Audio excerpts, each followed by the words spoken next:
In the early 1990s, Nigeria was a nation gripped by turmoil. Decades of military rule and political instability had eroded trust in government. Nigeria's abundant natural resources, particularly oil, had enriched a small elite while leaving millions in poverty. The country's infrastructure was crumbling, unemployment was rampant, and hopes for a democratic future hung by a thread. Into this chaos stepped General Sani Abacha, a man who would become one of the most feared figures in Nigerian history. His regime, marked by brutality and greed, would plunge the nation into one of its darkest periods. But how did a soldier from Kano rise to such infamy? And what was the price of his rule for Nigeria's people? Sani Abacha was born on September 20th, 1943, in Kano, a bustling commercial hub in northern Nigeria. Growing up in a Kanuri Muslim family, Abacha's early life mirrored the modest traditions of his community. But it was clear from a young age that he was ambitious. He pursued a military career, joining the Nigerian Military Training College in 1963, and later continuing his training at the Mons Officer Cadet School in Aldershot, England. Abacha was part of a generation of soldiers trained during Nigeria's transition from British colonial rule to independence in 1960. His formal military education took him to Mons Officer Cadet School in the United Kingdom, where he received training in infantry tactics and strategy. This period marked the beginning of his transformation into a disciplined and ambitious officer. The military offered Abacha not just a career, but an opportunity to navigate Nigeria's rapidly shifting political landscape.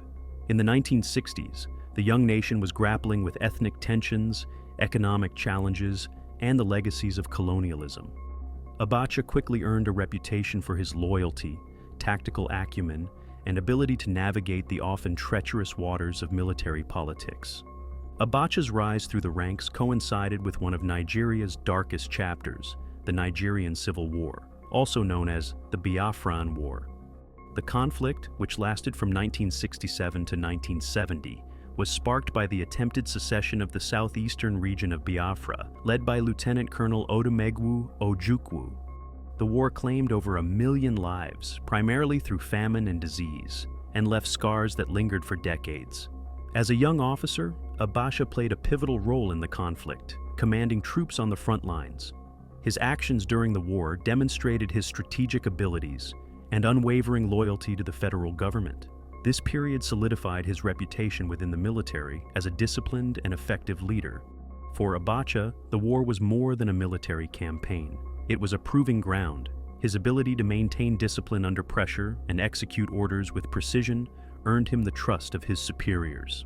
By the end of the war, Abacha had firmly established himself as a rising star in the Nigerian armed forces. The 1970s and 1980s were a turbulent time for Nigeria, marked by coups and counter-coups, as military officers vied for power. Abacha was a constant presence in this era of political upheaval, playing a behind-the-scenes role in some of the most significant events of the time. In 1983, Abacha was instrumental in the coup that overthrew the civilian government of President Shehu Shagari, marking the return of military rule under General Muhammadu Buhari.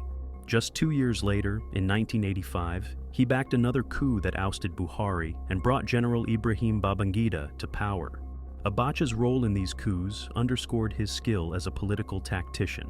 While he rarely sought the spotlight, his ability to navigate the complex dynamics of military politics made him an indispensable figure in successive regimes. By the late 1980s, he had risen to the rank of Major General and was appointed Chief of Army Staff, one of the most powerful positions in the country. In June 1993, Nigeria stood at a historic crossroads. After decades of military coups, authoritarian rule, and political instability, the nation was poised for a democratic transition. General Ibrahim Babangida, who had ruled Nigeria as a military dictator since 1985, promised to hand over power to a civilian government. The June 12th presidential election represented the culmination of this process, igniting a flicker of hope among millions of Nigerians desperate for change. The election pitted two prominent candidates against each other: Moshood Kashimawo Abiola a wealthy businessman and philanthropist representing the Social Democratic Party, and Bashir Tofa of the National Republican Convention. Abiola's campaign resonated deeply with Nigerians, transcending ethnic, religious, and regional divides. His slogan, Hope 93, became a rallying cry for a nation yearning for democracy, unity, and prosperity. The election itself was hailed as a watershed moment. It was the fairest and freest in Nigeria's history, conducted under the watchful eyes of local and international observers. Despite the challenges of organizing such a monumental exercise, voter turnout was high, with Nigerians defying years of political cynicism to participate in shaping their country's future. As the votes were tallied, it became increasingly clear that Abiola had won by a wide margin, securing victories across ethnic and regional lines, a rare feat in Nigeria's deeply polarized political landscape. But this historic election was never allowed to come to fruition. On June 23, 1993, before the official results could be announced, Babangida annulled the election, citing allegations of electoral malpractice. The decision sent shockwaves across the country and the world, sparking outrage among Nigerians and condemnation from the international community. Protests erupted across the country, leading to Babangida's resignation and the installation of an interim civilian government. Ernest Shonekan's interim government was meant to stabilize the nation, but it lacked the authority and support to govern effectively. While Shonekan grappled with an increasingly chaotic political landscape, one man in the shadows was preparing to seize power, General Sani Abacha. The interim government of Ernest Shonekan was doomed from the start. Lacking the legitimacy of an elected mandate and the support of the military, Shonekan's administration was paralyzed by infighting and protests. Inflation soared, essential services ground to a halt, and strikes crippled the economy. Sensing an opportunity, General Sani Abacha quietly maneuvered to position himself as the country's savior. On November 17, 1993, Abacha orchestrated a bloodless coup, forcing Shonekan to resign. In a curt broadcast to the nation, Abacha declared himself head of state, promising to restore stability and rebuild Nigeria's fractured institutions. While some Nigerians initially welcomed Abacha's takeover, hoping he would bring order to the chaos, it soon became clear that his regime would be defined by authoritarianism, corruption, and repression on an unprecedented scale. Abacha wasted no time dismantling the vestiges of democracy. He disbanded Nigeria's national and state legislatures, suspended the 1989 Constitution, and replaced elected civilian governors with military administrators. In a swift and decisive move, he centralized all power in his hands. The message was clear: Nigeria was under military rule, and dissent would not be tolerated. Abacha's government weaponized the judiciary to legitimize its actions. Activists and opposition figures faced arbitrary detentions, sham trials, and harsh sentences handed down by military tribunals. These courts operated outside the bounds of transparency, often delivering verdicts that were foregone conclusions. The rule of law became a tool of oppression, reinforcing Abacha's dominance. Prominent figures like Olusegun Obasanjo, a former military head of state, and Shehu Musa Yar'Adua, a respected political leader, were among those targeted. Accused of conspiracy, they were subjected to imprisonment in harsh conditions, with Yar'Adua ultimately losing his life in detention. Abacha's actions sent a chilling message. No one, not even former leaders, was beyond his reach. In a move that shocked the nation, Abacha ordered the arrest of Chief Abiola in June 1994, accusing him of treason for declaring himself president. This act not only silenced the loudest voice for democracy, but also sent a chilling message to other political leaders and activists. Abacha's government deployed brutal force to suppress protests and strikes organized by groups like the Nigerian Labour Congress, NLC, and the National Democratic Coalition. These organizations, which were vocal opponents of military rule, found themselves targeted by the regime. Their leaders were detained, their meetings disrupted, and their members intimidated. Abiola's detention became a rallying point for both local and international condemnation of Abacha's regime. However, Abacha remained unmoved, using state-controlled media to portray himself as a protector of national unity in the face of what he called subversive elements. One of the most infamous episodes of Abacha's reign was the execution of Ken Saro-Wiwa, an environmental activist and writer who led the movement for the survival of the Ogoni people. Saro-Wiwa's campaign against the environmental devastation caused by multinational oil companies, particularly Shell, brought international attention to the plight of the Niger Delta. But his activism also put him in direct conflict with the Abacha regime.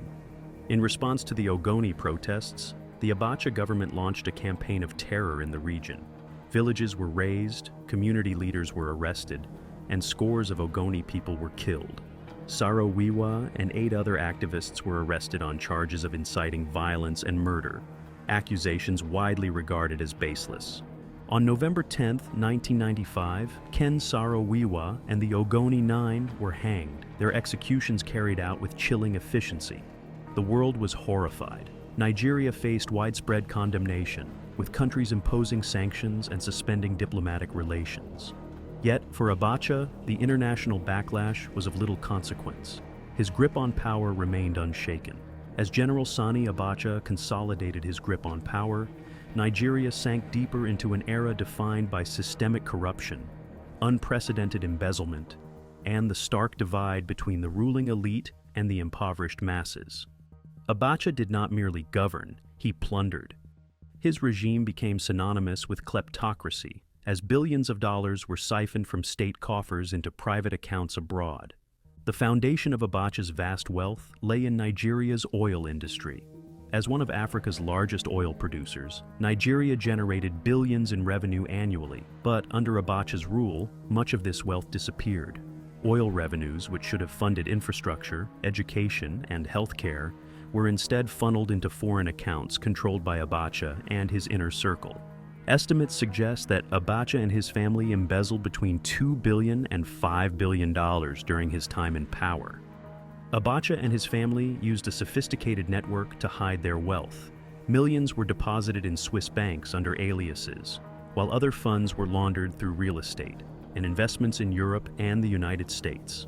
After his death, the painstaking process of recovering these funds began, with governments around the world working to trace and repatriate Nigeria's stolen wealth. The corruption of the Abacha regime did more than devastate Nigeria's economy. It tarnished the nation's reputation on the global stage. Western governments imposed sanctions, suspended aid, and restricted Nigeria's participation in international organizations. The country became a pariah state, with Abacha's name synonymous with greed and misrule. Even decades after his death, the shadow of Abacha's kleptocracy looms over Nigeria. Billions of dollars remain unaccounted for, and the recovery of stolen funds continues to be a slow and contentious process. The scars of his greed are etched into the country's infrastructure, public services, and political culture. The morning of June 8, 1998, began like any other day for Nigeria's head of state, General Sani Abacha. But by mid-morning, news would emerge from the Aso Rock presidential villa that would send shockwaves across Nigeria and beyond. Abacha was dead. The announcement marked the abrupt end of one of the most controversial and oppressive regimes in modern Nigerian history. Yet, even today, the circumstances surrounding his death remain shrouded in mystery. The Nigerian government released an official statement later that day, declaring that General Sani Abacha had died suddenly of a heart attack in the early hours of June 8th. His body was buried that same day in Kano, in accordance with Islamic tradition. The government emphasized that no autopsy had been performed, a fact that immediately fueled widespread speculation about the real cause of his death. While some Nigerians mourned the loss of a leader they considered a stabilizing force, others celebrated the end of a dictatorship that had been marked by brutality, corruption, and repression. Across the nation, whispers of conspiracy theories began to circulate almost immediately. One of the most persistent rumors about Abacha's death involves allegations of poisoning. According to reports, Abacha had spent the night in the company of 2 Indian prostitutes, brought to the villa under mysterious circumstances. It was during this encounter, some claimed, that he was administered a lethal dose of poison. Eyewitnesses within the villa described chaos when Abacha began exhibiting symptoms of distress. Reports suggest that his personal physician was summoned but was unable to revive him.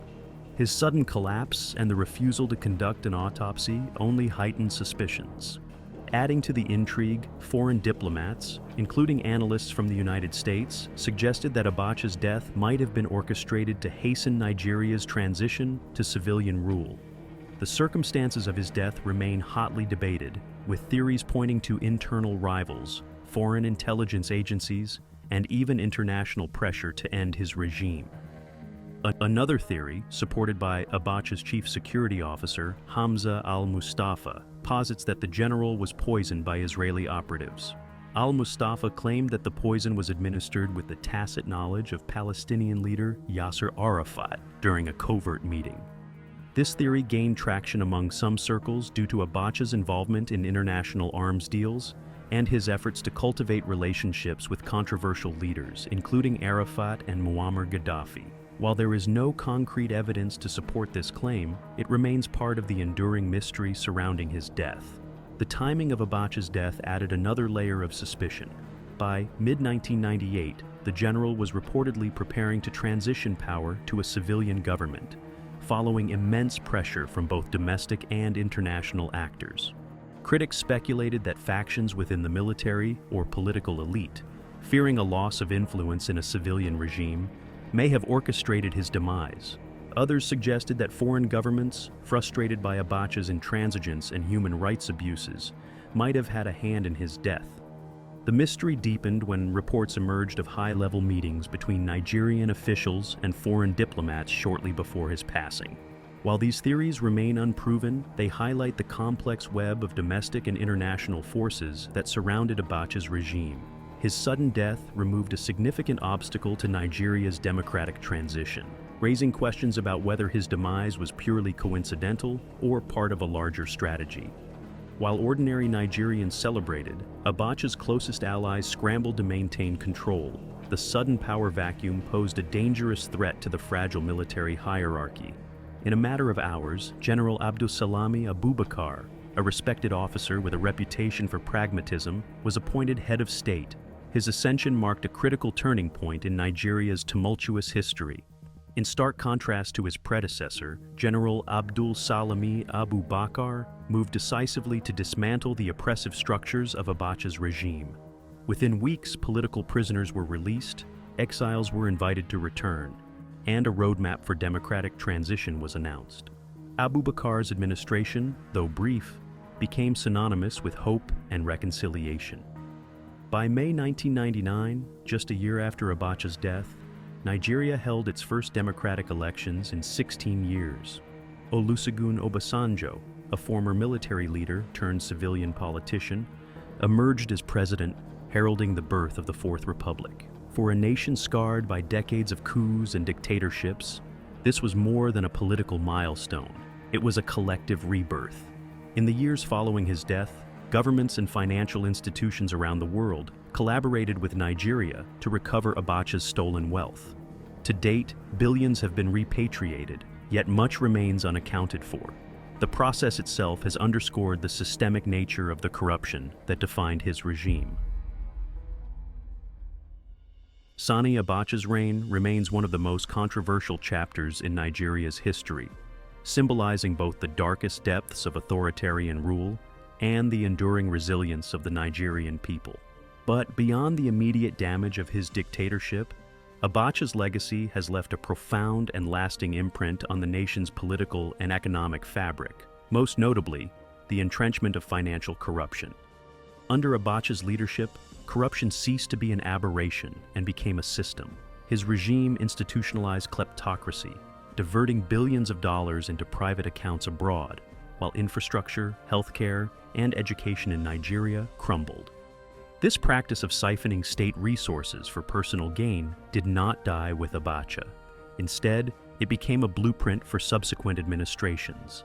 The influence of Abacha's kleptocracy extends beyond government coffers. His regime normalized a culture where political power is synonymous with personal enrichment. Election cycles in Nigeria are now often defined by the misuse of state resources, vote buying, and patronage networks, with little regard for the public good. This culture of greed has eroded trust in public institutions and perpetuated inequality, leaving ordinary Nigerians to bear the brunt of leadership failures. Sani Abacha's legacy is a stark reminder of the enduring challenges facing Nigeria. His rule deepened the systemic issues of corruption and inequality, but it also galvanized the fight for justice and accountability. As Nigeria continues its journey toward democracy, the lessons of Abacha's regime underscore the urgent need for transparency, reform, and the unwavering commitment of its people to build a better future.